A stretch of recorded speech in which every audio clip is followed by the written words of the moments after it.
Hello भाई, नमस्कार। कैसे हैं? आयु अच्छे होंगे। आज बहुत खुशी की बात है कि हमारे घर आए हैं कवि और आकांक्षा जी आई हैं और एक मेरे भाई हैं लखन भाई। अच्छा, और बताइए कैसे आप लोग अपना परिचय उचय दीजिए।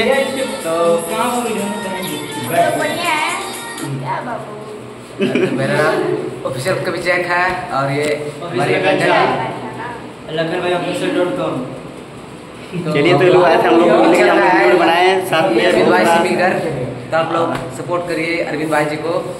और ये बहुत अच्छा वीडियो बनाते हैं, बहुत अच्छा इंसान है। तब लोग सपोर्ट करिए। और दिल के बहुत कमजोर इंसान नहीं हो गया, टूट जाएगा दिल मेरा तब। चलिए, तब लोग बने रहिएगा, आप लोग वीडियो दिखाएंगे। और हम लोग रील बना लिए हैं। तो ठाकुर मत यार, दिल बहुत कमजोर मेरा है, लड़कियों से बहुत डर लगता है मुझे। तो वीडियो पसंद है तो लोग लाइक और कमेंट जरूर कीजिएगा। और इधर देख लीजिए कोई भी आया, बोलिए।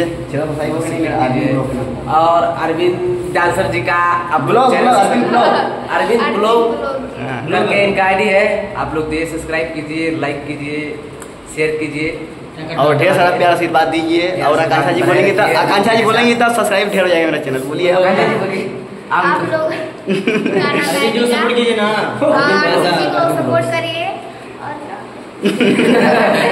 और इनको प्यार से हम लोग ऐसी मस्ती करते रहते हैं। आप लोग ऐसी वीडियो देखिए।